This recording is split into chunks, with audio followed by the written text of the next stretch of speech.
هاي، أنا ربا من صفحة I cook for my family، واليوم رح أعمل أنا وياكم الهندبة. والهندبة من الأكلات اللي بنطبخها بزيت الزيتون، وهي أكلة كتير طيبة وقليل ما نلاقي ناس ما بتحبها. وورقة الهندبة بيكون هيك شكلها.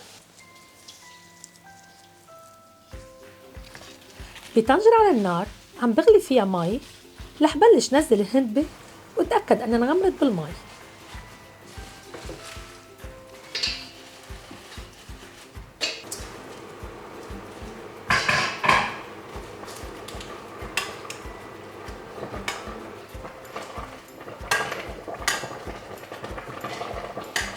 واتركها تغلي شي 5 دقايق.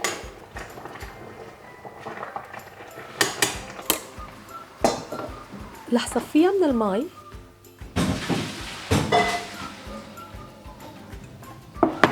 رح حاول بعد الورق عن بعضه مشان تبرد أسرع، ولما تبرد رح أعصرهم كتير منيح لتروح المرورة منهم.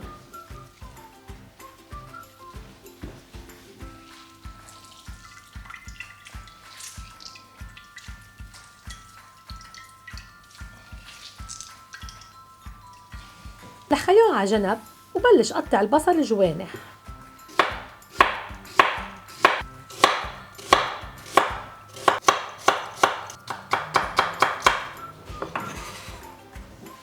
بمقلي على النار رح احط زيت زيتون،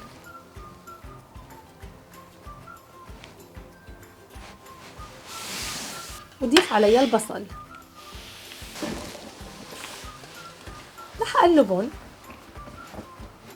واتركهم على نار هادية ليحمروا.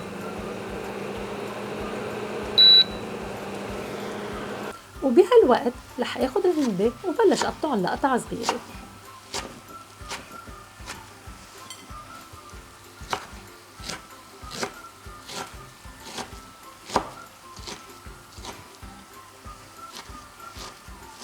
البصل بلش يحمر، بس بدي اياه يحمر شوي اكثر.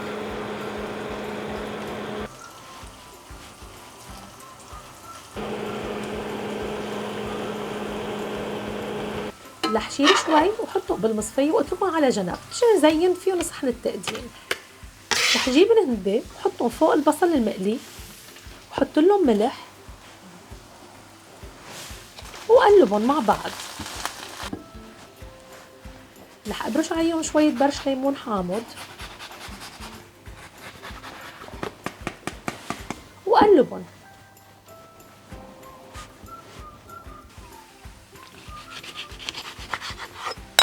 رح سكر النار تحتهم واعصر فوقهم ليمون حامض.